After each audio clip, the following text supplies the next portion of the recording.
Absolute Batman, ou Batman Absoluto, é o gibi do momento.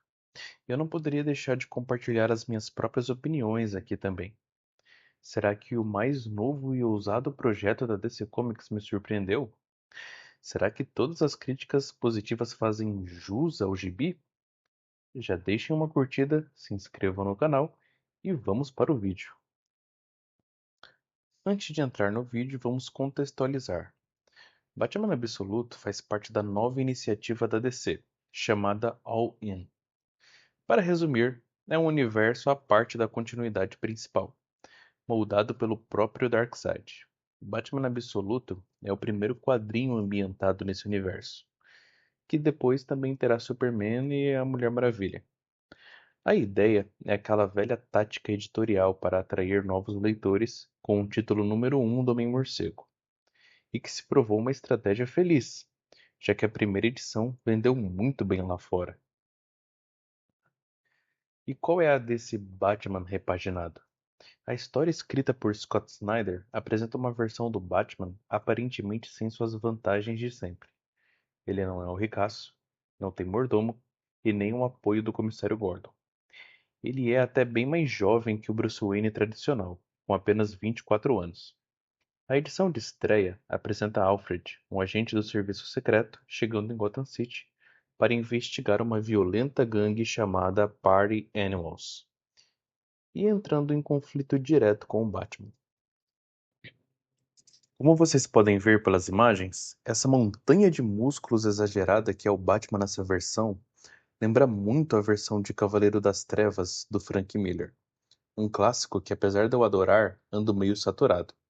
Desde que o Ben Affleck foi anunciado como o Batman baseado nessa versão, esse quadrinho virou pauta na internet, com debates banais sobre a violência do personagem ou uma enxurrada de referências a essa história em outras mídias. Em algum momento, era como se o Cavaleiro das Trevas fosse a única história válida a ser comentada sobre o personagem, e nisso surgiram equívocos, como essa história figurar em listas para leitores iniciantes do Batman ou em desinformações em páginas geeks, como a falácia de Cavaleiro das Trevas ser cânone no futuro das histórias principais do herói. Para piorar, o Frank Miller ainda fez novas e pavorosas continuações, aproveitando a nova onda de popularidade que o gibi recebeu. Cavaleiro das Trevas é um clássico absoluto, sem dúvidas, mas que no consenso popular acabou e talvez ainda continue canibalizando a beleza de outras histórias do personagem. Fora que virou alvo da ideia errada e interpretação simplista de que o Batman precisa ser cada vez mais sombrio, implacável e violento para ser relevante. Eu dei toda essa volta para dizer que me deparar com um Batman absoluto que canaliza essas mesmas coisas me deu uma impressão negativa a princípio. E agora, depois de ler o quadrinho, essa impressão não mudou muito. Então vamos ao que não funcionou para mim nessa história e um olhar mais profundo sobre o trabalho apresentado por Scott Snyder.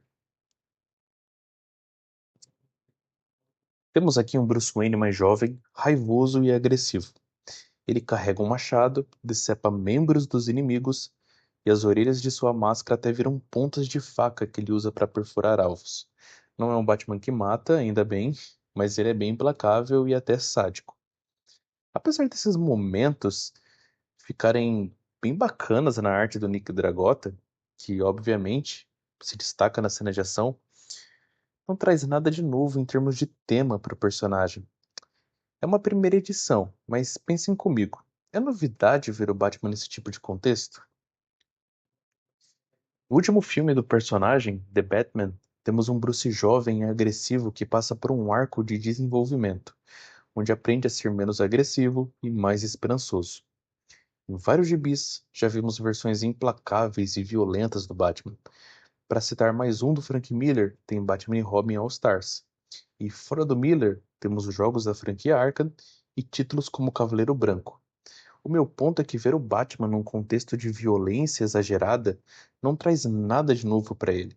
Isso deveria ser o foco da história, né? E a iniciativa, o tema, a temática. As imagens até divertem, mas novamente, soa vazio porque não rende nada além de momentos de ação. Apesar da brincadeira em mexer no status quo do personagem, não tem nada de realmente ousado na profundidade que o Scott Snyder apresenta aqui. Diferente de Batman Terra 1, onde tínhamos um Batman despreparado e ingênuo, mesmo ainda sendo rico, aqui encontramos esse Batman sem fortuna que é tão equipado e gênio quanto. Ok, isso pode ser legal para mostrar que o herói, com fortuna ou não, continua sendo quem é. Entretanto, de um ponto de vista criativo, esse lance do Bruce Wayne não ser tão rico assim, apesar de ser um engenheiro, me soou um potencial não explorado. Agora, algo que tem sido muito destacado por aí, e eu preciso concordar, é o texto do Scott Snyder. É um refresco ver o autor dar uma enxugada naquele tom pesado e didático de histórias como Metal e Death Metal, ou O Último Cavaleiro da Terra. Aqui ele confia mais na arte e entrega uma narrativa mais fluida e dinâmica até.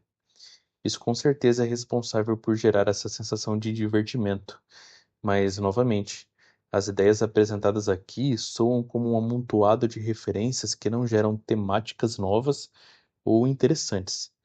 É apenas um divertimento pelo divertimento, uma sensação de vazio. Quanto às referências, Scott Snyder bebe novamente na fonte de Cavaleiro das Trevas.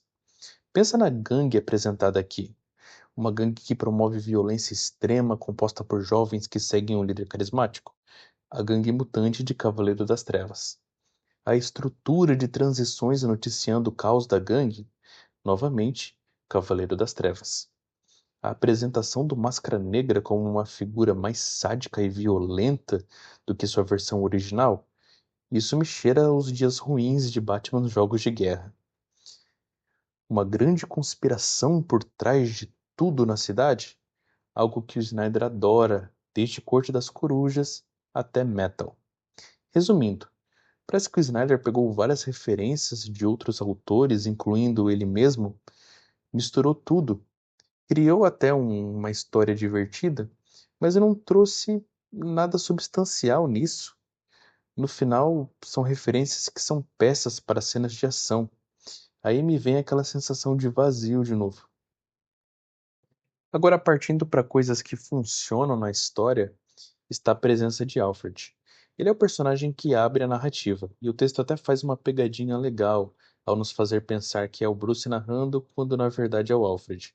Ele é um espião clássico aqui, com um núcleo misterioso e interessante, como nas partes que menciona a filha e um alvo que ele estava perseguindo. Estamos sempre na perspectiva dele, e os seus monólogos ajudam a dar mais carisma ao personagem. Tirando o contexto do Bruce pobre, que já comentei que não é bem aproveitado, a história traz outras subversões, como seu trauma de infância e a obsessão por morcegos. Vamos ver como a presença de uma Martha Wayne viva na vida do Bruce impacta na trama nas edições seguintes.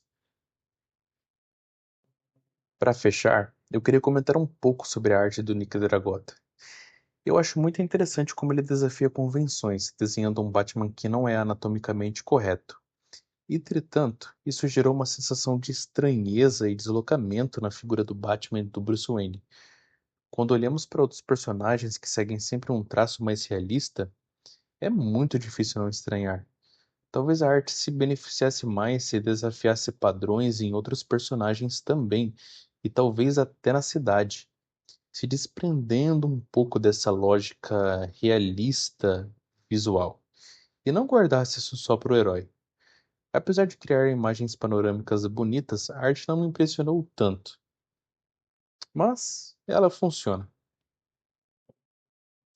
No geral, é um gibi que ficou na média para mim. Ele pode divertir alguns, mas não me trouxe nenhuma novidade ou ousadia como a ambição que esses títulos novos da DC buscam. Talvez edições futuras desenvolvam a história de forma mais interessante, mas por enquanto eu sinto um vazio temático e as referências do Snyder não conseguiram construir nada além de cenas de ação. Eu ainda não sei se volto para comentar as próximas edições, mas eu vou ler a série com a mente aberta e esperando ser surpreendido. Mas e vocês? Concordam, discordam? Fiquem à vontade para deixar nos comentários. E a gente se vê no próximo vídeo.